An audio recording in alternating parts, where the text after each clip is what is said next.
Let me know if you can hear me. I had to restart the broadcast. Now I can't find it to share it.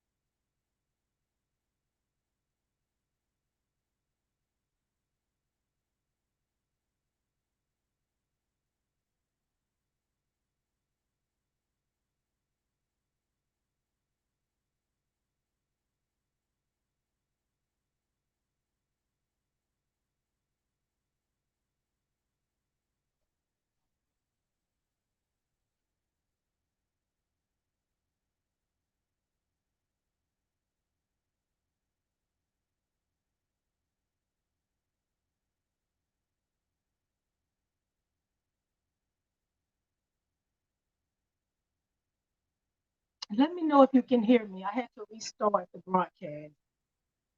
I need to know if you can hear me. Whoever is on, I need to know. Hey, Pastor White, can you hear me clearly?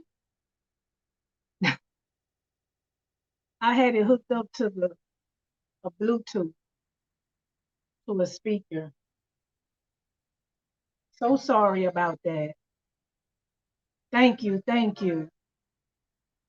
Thank you, Rashid. Thank you. Oh, I meant to tell you too, the night I saw you at the concert, that you are looking fabulous. You are looking fabulous. Keep up the good work. Yeah. Okay, well, I can't find it on here to share it. I wanted to share it, but I can't find it. So I'm gonna go ahead. I'm gonna go ahead and get started. You welcome, love.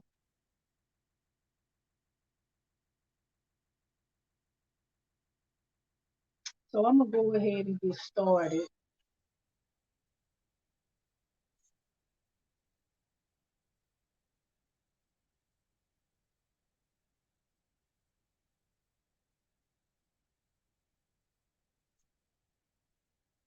Okay. As I was saying before, nobody could hear me. I was talking about the power chat. I do these every week. I come on and I share inspirational topics, motivation, wisdom nuggets, empowerment, kingdom principles, whatever it is, whatever topic God gives me to share for that week. I come on every Saturday and I share those particular topics, whatever He lays on my heart. And so in this series, we're talking about the Overcomer series, and there's subtitles for each series. So last week we talked about me versus me, and which was really good. Um, because it even impacted me more. But we talked about me versus me. This week in the Overcomer series, we're talking about breaking the cycles. We're talking about breaking the cycles. I want to talk about breaking cycles, generational bondages, what they are, and how we can become free from them. I want to talk about cycles and bondages. But before I talk about that, let me define what generational bondages are. So, generational bondages can be family bondages, negative cycles, they can be negative mindsets, incorrect thinking patterns, wrong teachings, behaviors that travel from one generation to the next. They transfer from one generation to the next. Think about this. We have physical traits, right? Hey Judy, we have physical traits. We have physical traits and attributes that were passed down from my parents. So I say I have my mother's eyes and my mother's skin tone. I have my mother's look. I have my daddy's smile, my daddy's built, or my daddy's leg. And so we have these physical traits and we have these physical attributes. Hey Latanya, so good to see you, my dear. And so we have these physical traits and these physical attributes, right, that are passed down from our parents, our mothers, and our fathers. But think about this: just like we have physical attributes, just like we have these visible attributes, we also have spiritual attributes, invisible traits that are passed down from generation to generation. So we have these invisible traits, good and bad. But today I want to focus on the negative cycles. I want to talk about the invisible traits and some of the physical traits, but the invisible traits, the spiritual traits that are passed down from generation to generation. We have to identify them, because if we fail to identify, if we fail to identify the negative cycles, if we fail to identify those traits, those harmful bondages, if we fail to identify the destructive bondages and the cycles that we continue to perpetuate, we're going to continue and struggle with those dysfunctions and those disorders. If we don't identify, hey Trina, if we don't identify these bondages, these negative traits that are passed down, we're going to perpetuate the cycle. We're going to perpetuate the bondages. We're going to perpetuate the negativity. We're going to continue to function and operate in the dysfunction, operate in the disorder if we don't identify them. What are some of the bondages that are passed down from generation to generation? We're talking about bad beliefs. We're talking about negative teachings that are contrary to the standards of God, to kingdom principles. We're talking about we pass down anger, we pass down racism, we pass down physical abuse, sexual abuse, we pass down addictions, we pass down negative thinking patterns and behaviors, we pass down poverty mindsets, we pass down rebellion, we pass down dishonor. We pass down mental illness and perversion. All of these are generational bondages that are either inherited or taught as they travel from one generation to the next. And let me tell you this, they usually strengthen as they travel to the next generation. They usually pick up strength as they travel to the next generation. I remember meeting a woman years ago. I was on an audit, and she was telling me about how she had been married 5 times, and her mother had been married 5 times, and her daughter was on her 4th or 5th marriage. And as she was telling me this, I was looking perplexed. And I said, this sounds like a cycle. And she was looking like, I have no idea what you're talking about. I said, there's nothing really normal or functional about 5 or 6 marriages. You said your mother was married 5 times. You was married 5 times. Now your daughter is about to work on her 4th or 5th marriage. I said, that's a cycle. That's a mindset that has to be addressed. There's a behavior that has to be addressed. There's some incorrect thinking and some incorrect teaching that has to be addressed, because that's not really normal to have 3 generations of marriage 5 to 6 times. That is a cycle. That is a negative cycle. And they strengthen as they travel to the next generation and the next generation. She didn't identify it because she didn't see it as a problem. That's why I say you have to identify it. She didn't identify that her mother was married 5 times. She was married 5 times. Now her daughter was about to be married 5 times. She never could identify what was happening because she never saw it as a problem. In Psalms 19, David says, cleanse me from my secret faults, from my hidden faults.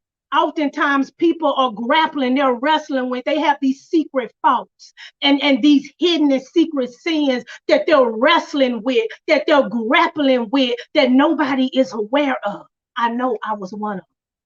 They're wrestling with these secret sins and these secret faults, hidden faults, and they're wrestling and they're grappling with them, and nobody is even aware of. And sometimes they don't even know where it came from. They don't even know why they're wrestling with this, why they're wrestling with this secret sin, why they're wrestling with these hidden faults. And so nobody is really aware of it. It's like, I got this proclivity, this tendency, I got this desire and this preference that I'm drawn to, but I know it's not beneficial to me. I know it's not conducive to who I want to become. It's not beneficial to my growth. It's not beneficial to my life. It's not beneficial to my family, to my purpose, to my success, but I got this proclivity. I got this tendency and I want to do it, but I don't really want to do it, but it's pulling me and I'm drawn to it. I'm inclined to do things I really don't want to do. I'm prone to do certain behaviors and actions that I really hate. I don't want to do the addiction. I don't want to lie. I don't want to cheat. I don't want to be angry. I don't want to be jealous. I don't want to be perverted. I don't want to be in lust. But I got this proclivity. Yeah, this generation. So I do what I really don't want to do. I'm prone to it. I want it, but I hate it. People are dealing with that every day. I want to stop, but there's a pull. There's an influence. There's an unrelenting desire that's working on the inside of me that I have to overcome. That's that sin nature. That's that iniquity. And we're going to talk about iniquity later. But yeah, the writer Paul in Romans, he talks about it. He said, I really don't understand myself. He said, I really don't understand myself. He said, I want to do what is right, but I don't. I don't practice it. He said, but what I don't want to do, I do. But what I hate, I do. He said, but I really don't want to do it. I want to do what is good, but I don't do it. He says, I don't want to do what's wrong, but I do it anyway. Then he says, who can free me from this life that's dominated by sin and death? He said, who can free me? And then he goes on to answer the question. He says, it's only done through the Spirit of Christ. It's only done through the Spirit of Christ. Let me tell you something. You can't become free by yourself. You need help. He said it's only done through the Spirit of Christ. The Spirit of God can help you identify that thing. The Spirit of God can empower you to change your mindset about it. The Spirit of God can empower you to renew your soul. The Spirit of God can help you change your perception about it. Yeah, the Spirit of God is the one that's going to empower you, is going to give you the grace that you need to overcome this thing. I'm talking about the Spirit of God, because you can't free yourself by yourself. You got to have the Spirit. You need help. You have to have help. That's why it's important that you receive salvation. That's why it's important that you establish a relationship with the Father, so that he can empower you to become free. I made a post this morning that says we often try to change the fruit without addressing the root. We often try to change the fruit without addressing the root.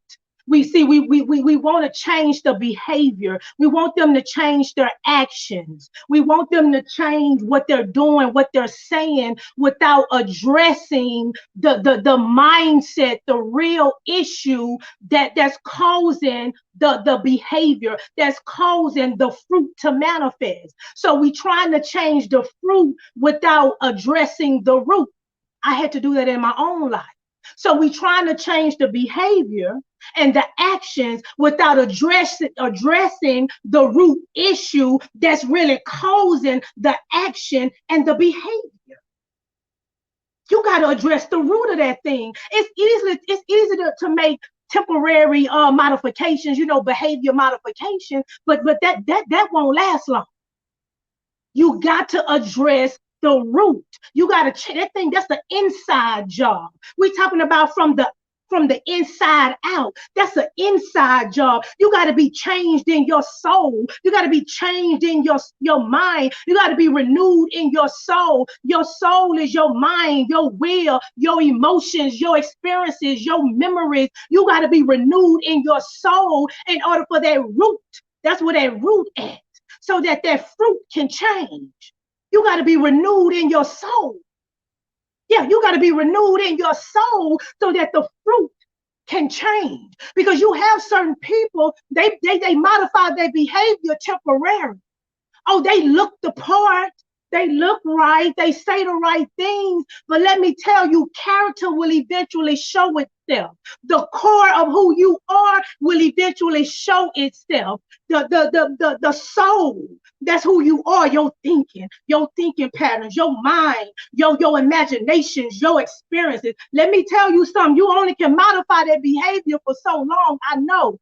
Eventually, the character of who you are, the soul is going to show its face. That soul is going to manifest. That's why I said you cannot address the fruit. You have to go to the root. You meet people and the fruit looks good. Oh, hold up. Over the years, I've met different people. Okay? I've met people, women and men.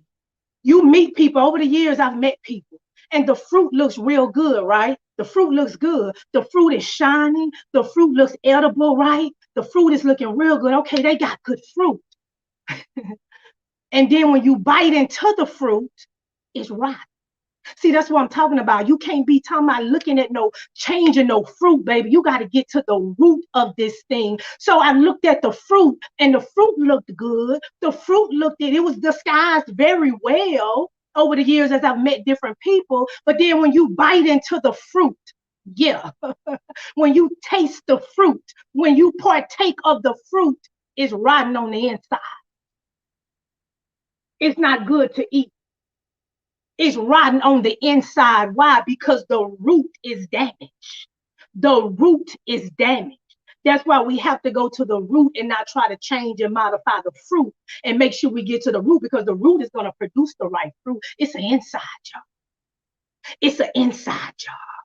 Think about in our communities. It's the fruit, the harvest, what we see in our neighborhoods, in our communities. Things are happening around the world, and in certain neighborhoods, you see, crimes and addictions and just all type of different things going on in the world. That's the fruit. That's the harvest of seeds that we're planting. What we see is the fruit. What we see is the harvest. But there's a root. There's a root to that fruit that we see in our society, in our communities, in our neighborhoods. There's a root to that thing. And a lot of times it starts with the families that make up the community. So that means there has to be a shift in thinking, right? That means there has to be a renewed soul, which is a renewed mind. That means there has to be some perception changes, right? That means there has to be some identification. That means we got to identify some things, right? Because the drama and the trauma and the violence and all the addictions that we see in our communities and society and our neighborhoods, that is the fruit that you're seeing. That is the harvest that you're seeing. But there is a root to that thing. There's some seeds that have been planted, and we got to go back and look at the seed. We got to look at the root of that thing. And that means we got to go to families, because families is what build a community. The families come into and establish communities. So we got to look at the root. We got to address the root. In Psalms 51, I got to move on. David says, I was shapen in iniquity. He said, I was sinful when my mother conceived me. David said, I was shapen in iniquity. Iniquity, sins of the bloodline. Iniquity, sins of the bloodline. Generational sins, evil patterns, weaknesses towards certain behaviors, actions, and mindsets. Hear me what I tell you, because I know we hear people say they gone once you get saved, that they just gone, they just disappear. Okay. If that's the case, we wouldn't have Christians that's addicted. Okay, we wouldn't have Christians that's perverted. We wouldn't have. I was addicted Christian. I was in addiction, bad. Yeah. So don't tell me when I got saved it wiped it away. Don't tell me that. I'll get to that later. So iniquity is sins of the bloodline, generational sins, evil patterns, weaknesses towards certain behaviors and actions and mindsets that are passed down from generation to generation. That are passed, that are transferred to future generations. So David says, I was shapen in iniquity. Iniquity also means I'm bent towards certain desires. I'm bent towards certain passions. I lean toward certain passions and desires. I'm drawn to certain behaviors. I'm talking about iniquity. I have certain tendencies and proclivities, and I'm bent toward it. I was shaped in iniquity. In other words, I came to the world bent towards something. I came into this world leaning towards certain attitudes, leaning towards certain behaviors. Yeah, that thing was passed down through my bloodline. That thing was taught in my family. I'm talking about generational cycles and negative cycles. And so iniquity says, you know what? I was bent. I came to the earth bent with this. I came to the earth. I was leaning toward this behavior. I was leaning toward this attitude. I was shaping in iniquity. Let me tell you about iniquity. Iniquity is birth in a family, is born when someone from a previous generation, hear me out, continues to willfully to practice sinful and evil behavior. I'm not talking about one time, two times. We all make mistakes 3 times. Listen to what I say. Iniquity is birth. Iniquity is born when somebody from a previous generation continues to willfully practicing for an evil behavior. I'm talking about practicing addiction, practicing racism, practicing anger and perversion, practicing abuse. And as they continue to practice that thing, listen to me, it now becomes a part of who they are. It becomes a part of their identity. It becomes a part of their character. It becomes a part of their personality. And now iniquity is born. That thing now can pass down to the generation to generation to generation. When they willfully practice it, when they continue to practice, it becomes a lifestyle. Listen to me. It becomes a part of who you are. It becomes a part of your identity. It becomes a part of your character. It becomes a part of your personality. And so now you submit it to it. And when you give your life over to it, over the simple, harmful, wicked lifestyles or the habits or addictions or whatever it may be, perversion, abuse, when you continue to practice it, and you've given your life over to it, iniquity is born. Iniquity has just been birthed. Now that thing is in you. Now, I'm not saying, of course, we'll talk about later how you can get free from it, but it's in you. So that's how it's able to be passed down from generation to generation. You remember in Exodus where the Bible says the iniquity and the misdeeds of the father is passed down to the third and fourth generations. It's passed down to their children and their children's children to the third and the fourth generations. And I know Jesus broke the curse. Let's talk about it. I know Jesus broke the curse. Now, let me tell you what he did. Let me tell you what he did. Jesus broke the power of the curse. Jesus broke the power of darkness. Jesus broke the power of sin. He broke the power of evil. He broke the power of the curses and the bondage. Do you know if you continue to choose it, that you've given it power? He broke the power of it. He said, I'm telling you this, my love. He said, look, it doesn't have power over you. I broke that. I defeated that. I conquered that. So now you have the power. Now, if you choose to go at that thing, if you choose to open that door to that thing, now you're giving it back power. You're giving it back power. So don't say Jesus didn't break the curse. I thought it should be gone. No, he broke the curse. But this is what he's saying. I broke the power of the curse. But if you open that door to it, if you choose it, then you're giving it back power to operate in your life. So he broke the power of it and gave you power. You have to enforce the power and authority that has been delegated to you. He's giving you power. He's giving you authority to exercise. He's delegated to you power. But if you continue to open that door to it, if you continue to choose it and don't walk away from it, if you continue to choose it and not reject it, if you continue to choose it and not flee from it, you've given it power. You've given it power. He said, I broke the power of it, but now you got to maintain, you got to enforce your power. Don't choose it. Walk away from it. Reject it. I've graced you to do it. Enforce the authority that I have given you. If you don't, you're going to stay bound and you're going to continue to perpetuate the cycle. You're going to continue to perpetuate the dysfunction. You're going to continue to perpetuate the disorder if you don't enforce your power. So don't open the door to it, because now you're giving it more power. Now you're giving it more power.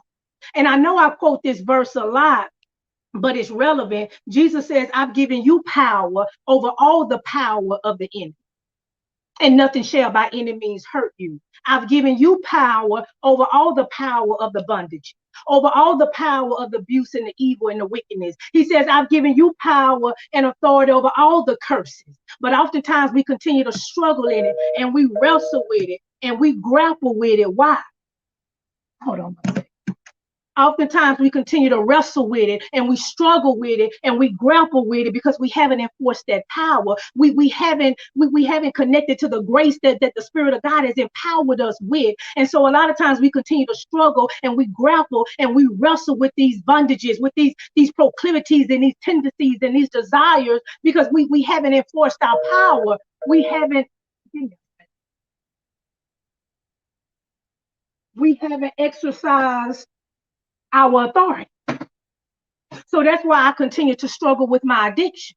When I was in my addictions, and I had several addictions, and I'll give you the whole testimony one day. But when I was in my addictions, that's why I continue to struggle and wrestle and grapple in my and grapple with those addictions. You know why? Because I was under the impression Jesus broke the curse. So why am I still struggling with this? Why am I still wrestling with this thing? You know, I'm doing what I really don't want to do. I hate doing this, but I keep doing it anyway. And I got this tendency, this proclivity, and I'm doing what I really don't want to do. I'm doing what I really hate. I really don't want to do it. I'm crying out, God, free me. What's going on? I thought you broke the curse. I thought I was supposed to be free. I gave my life to Jesus. I got saved, but I still got this proclivity. I left the altar and I got saved, but I still got this tendency. I still got this proclivity. I still got this desire. I still got this thing that I'm drawn to. So I don't understand this. I thought once you get saved and Jesus broke the curse, that I won't want it anymore, that I won't desire it anymore. No, no, no, no, no, no. That's why you have to renew your mind. That's why you have to renew your mind. So I struggled for years in addiction until God gave me the revelation. You got to take authority and you got to renew your mind. You're going to have to exercise your authority and enforce the power that I've given you in order to break free. But first, you got to identify. I was able to identify the cycles. If you ignore it, the problem persists, and you're going to pass that thing down to your kids, and they're going to pass that thing down to their kids, and they're going to pass that thing down to their kids. So we got to identify this thing. We got to identify. It has to break somewhere. The bondage and the curse and the cycles have to stop with somebody. Why it can't be you? Why you can't break the bondage? Why you can't break the cycle? That thing got to stop. Because we don't want that thing going down from generation. I'm talking about generational blessings. I'm not trying to pass down no generational curses. We're talking about generational blessings.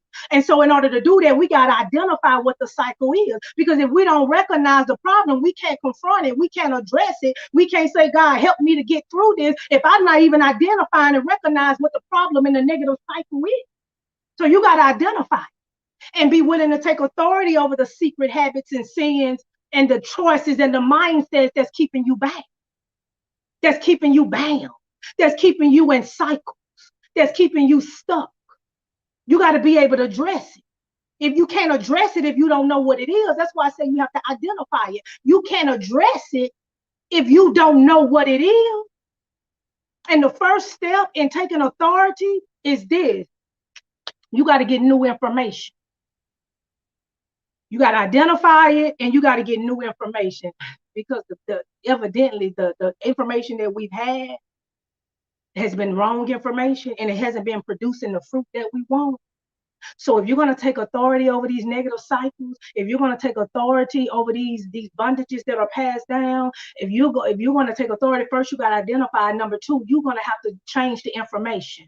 You're going to have to feed your mind new information, because the bad information is producing a bad lifestyle. The wrong information is producing a wrong living. And so I'm going to have to change the information. That means I'm going to have to renew my mind, right? Yeah, I'm gonna have to gain the right information. I'm gonna have to renew my mind. I'm gonna have to reprogram my mind. I'm gonna have to rewire my mind and retrain my mind to know truth. And retrain my mind to know truth. Because the old information is not working for me. I'm gonna have to rewire and reprogram my mind so that I can operate and function in truth, so that I can move in truth. So I'm gonna have to unlearn some things. I'm gonna have to unlearn some things. I'm gonna have to renew my mind and gain some new information. I'm gonna have to unlearn some bad information. I'm gonna have to unlearn some bad habits. I'm gonna have to unlearn some mindsets, some influences, and I'm gonna have to relearn some things. I'm gonna have to relearn some things. So I'm gonna have to reprogram and rewire my mind, because that's the only way I'm gonna get transformation. That's the only way I'm about to break this thing, because I gotta see this differently. I gotta think about it differently. I gotta have a different perspective on it. And I can't do that with the old information. So I'm gonna have to replace the old information with new information, with truth, with word, so that I can operate and function in truth, so that I can operate and function in the word. So I'm gonna have to renew my mind. There is no transformation without renewing the mind. There is no transformation without rewiring and reprogramming your mind.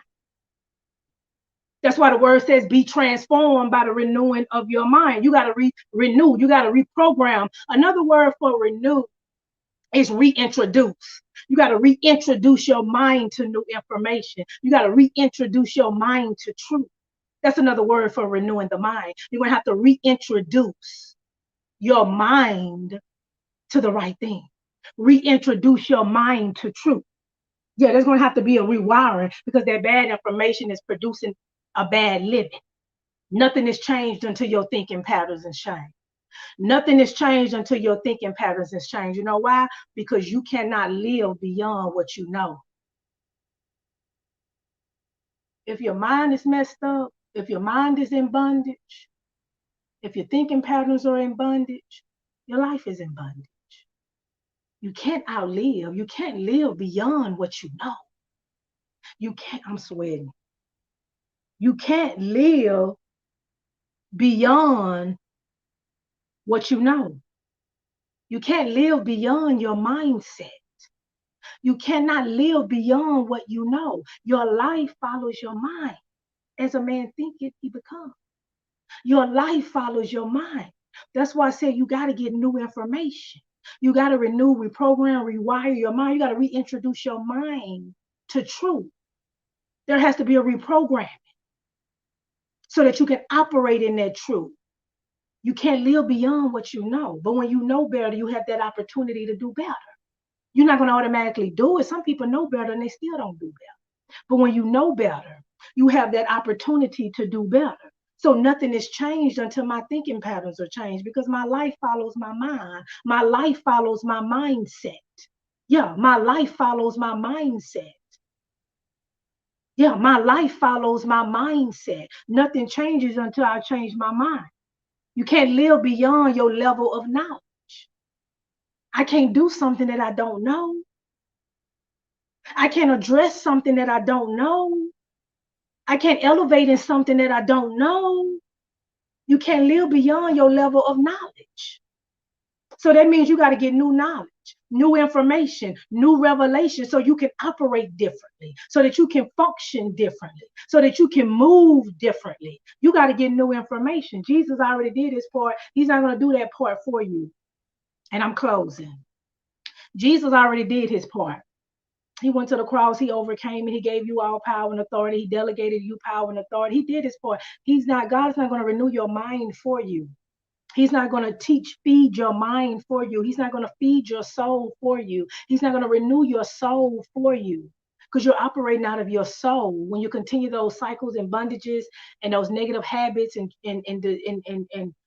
choices, decisions, you're flowing out of your soul. So he's done his part. God's not going to renew your soul. He already did his part. When you got saved, your spirit got renewed. Your spirit is brand new. Your spirit has been regenerated. Your spirit is perfect.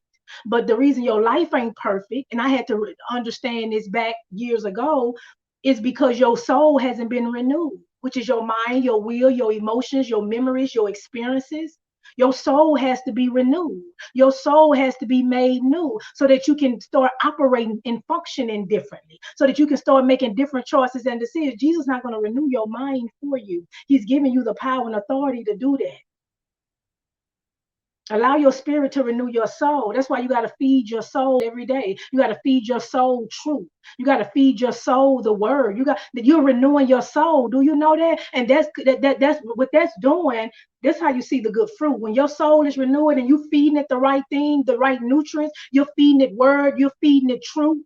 You're feeding, I don't know, you're watching teachings and videos in the Bible and books. When you're feeding your soul and renewing your soul, now you're about to start thinking differently. Now you're about to start making different choices and decisions. Now you're about to have a different perception. Now you're about to have a different perspective. Why? Because my soul has been renewed. My soul has been regenerated. It's no longer just my spirit. So now I understand when I got saved, my spirit was just regenerated. But I got to do something about this soul.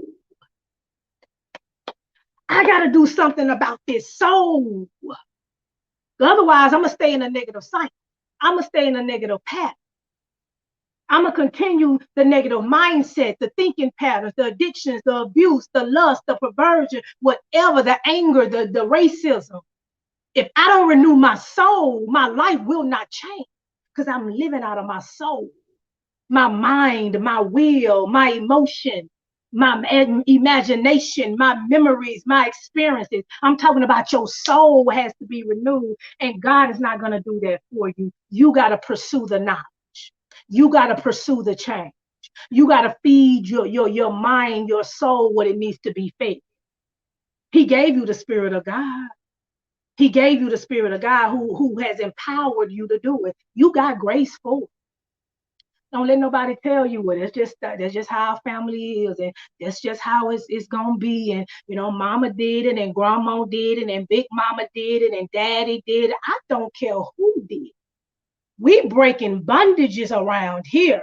We breaking curses. We breaking cycles. If it's not in alignment with the kingdom principles, if it's not in alignment with the word and the truth, if it's not in alignment to who we're trying to become, who God has created us to be before the foundation of the world, we're breaking it.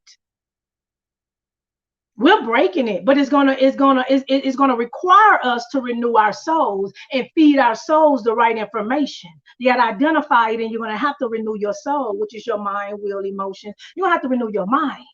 There has to be a rewiring.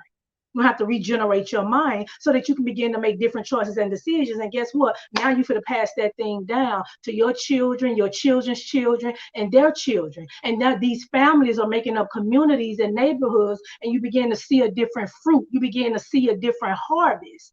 Why? Because somebody decided to break the cycle and teach a different way and show a different way.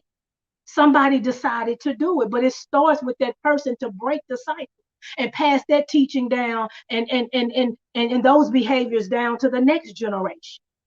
Because families make up the community, families make up the neighborhood, families make up society. And so the negativity and the anger and the jealousy and the hate and the violence, that stuff comes out of family. And that stuff, the families are operating in generational bondages, generational cycles, negative cycles. We have to address the root. And the root is bad information. It's bad information. We're not operating in truth. We're not operating. If you got bad information, you got bad living. You got wrong information, you got a wrong lifestyle. It's really simple as that, but it's not easy to do. It's simple, but it's not easy. I know. I told you I was in addictions for many years and kept asking Jesus to take it away and fix it. And then when I began to renew my mind and take authority, I had to take authority over this.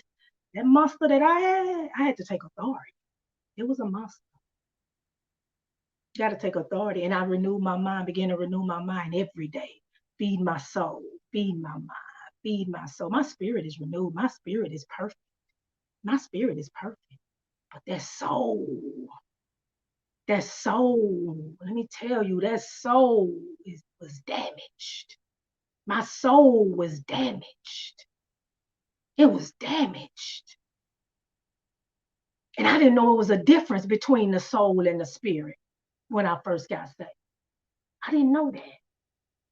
So I had to go to work on my soul and enforce the power and authority that God had already given me and begin to renew my soul, renew my mind so that I can become free.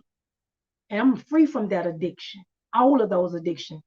I've been free now for 10 years. I've been free for 10 years. I got free in 2011. So I've been free, I guess, about 10 years or so. So I just want to encourage you that you can become free. I want to encourage you and motivate you, inspire you to be the one in your family to break some of these cycles. Teach them to your nieces, your nephews, your children, your loved ones. We got to start breaking the cycles, introducing new information. That's what renewing the mind is. You're just reintroducing information. That's what renewal is, reintroduce the right information, the truth, the word, so that the cycles can discontinue. It just starts with one of us. I mean, of course, it won't happen in a day, but we're talking, I don't know about you, but I'm always thinking generation. I think about all my nieces and nephews, and no, I don't want them. No, we're talking about passing down generational blessings. generational blessings. I'm not trying to pass down no generational bondages. I'm not trying to pass down no generational curses. We're passing down generational blessings, right? Yeah, right. It starts with you. We don't have to point fingers. Well, they not doing nothing. They not doing nothing. They need to. No, no, no, no, no. It starts with each and every one of us. And if we can't get out in the communities and help, if you know people and pastors and ministers that's out there in the trenches, if you know pastors and ministers that's out there doing the work, that's out there in the community, and you can't get in the trenches and you can't really get out there, guess what? You can do something. If you for that, you can sow a seed into those ministries and into those organizations. You can volunteer time. And so you can do something indirectly. If you don't want to get out in the trenches, if you don't want to get out in the community, start in your family also. That's the first place to start. But if you know you want to see these cycles and negative cycles to stop perpetuating, then help another ministry do it. Help a partner with another ministry. Get with another pastor or whoever. There's ministries out there doing it. There's pastors that's out there in the community. There's pastors that's out there in the trenches, and they're doing it. And so when I see that, I try to sow into it. If I'm not out there in the community with them, you know, God uses me the way he uses me. But if I see them doing work that I really want to see get done, I don't have a problem with sowing into those ministries. I don't have a problem with sowing into those pastors. I don't have a problem with sowing into those organizations, because guess what? They just trying to see some change. And so if I can't do it, there's no reason to hate and be mad, because if you're not doing it, help them do it. Sow into them and let them do the work. Either way, we all can play a part in that thing. And again, it starts right in your own home. It starts with your family, your children, your nieces, your nephews. It starts right there. But we all can play a part. We all can play a part. I hate negative cycles. I hate bondages. I hate them with a passion, because I see how they destroy lives. I've seen how they operated in my own family, with my own mother. My mother was addicted to heroin. She went through that. I saw addiction. I saw all kind of stuff. I hate it. I hate it. I hate negative cycles. I hate bondages. I hate it with a passion. I hate it. So I'm all about breaking negative cycles. I'm all about making people aware. And sometimes people don't like it. Do you realize this is a cycle? And sometimes they don't want to hear that. Just letting you know. I'm not going to sit there and see this and not say something. I got to say something. You in a cycle.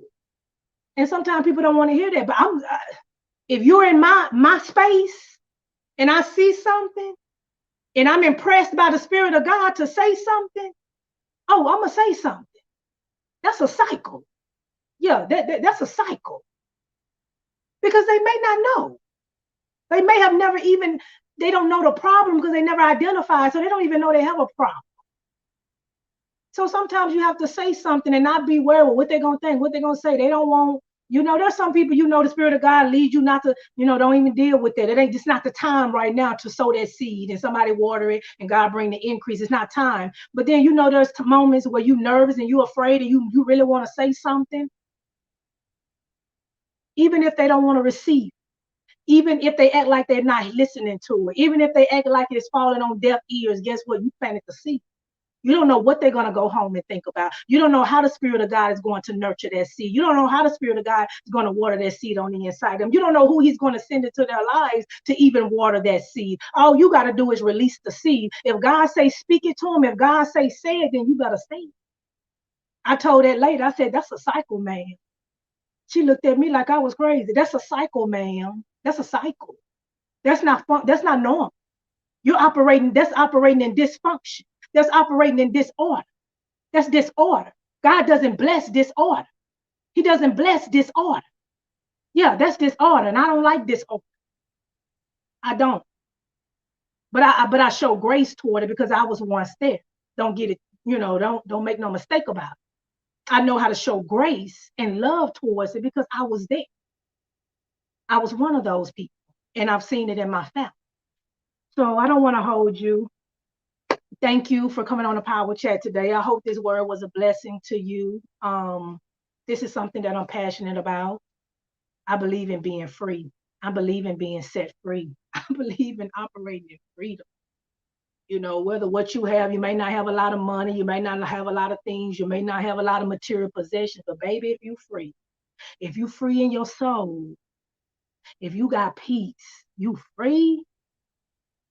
You don't have nothing that's dictating to you what you got to do. There was a time where my addictions was dictating to me what I was gonna do. Yeah, you gonna do this. That's how strong addiction is. That's how strong bondages are.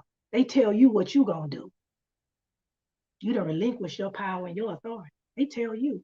I don't have nothing telling me you gotta have this. You gotta smoke a cigarette. You gotta take a drink. You gotta go in lust or perversion, or you gotta go, fornicate or whatever. I don't have nothing. I don't have nothing dictating me. I got the power to reject it. No, thank you. I got the power to walk away from it because now I know my authority. I'm not bound, and I want you to be free as well. Let me pray for you. Father God, I thank you for every soul that's on this Power Chat today. I thank you for your word on today. God, we're breaking generational bondages and we're creating generational blessings. We're talking about we want to see blessings to our children, our children's children, to the third and fourth and the fifth generation. So I just claim it right now in the mighty name of Jesus. God, I just ask you right now that you bring this word back to their hearts when they're in these situations with family, friends, loved ones, community.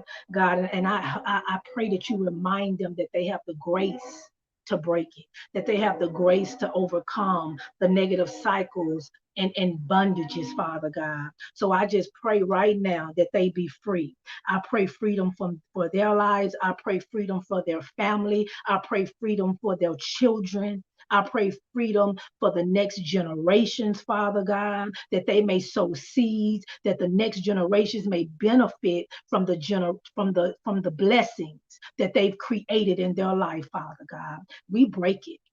We break it. You've given us the power to do it. You've given us the authority to do it, Father. So we break it right now in the mighty name of Jesus. We will renew our minds. We will make better choices and decisions. We will reprogram our thinking. We will renew our souls so that we can walk different and operate in order, and function in truth. That's our desire on today. That's our desire on today. And I declare right now that each one of you will take authority over your life. You will take authority over your life. May God bless you and keep you. May his face shine upon you. May his favor be upon your life. And may the peace of God be with you. I love you, and I'll see you next week. Love you.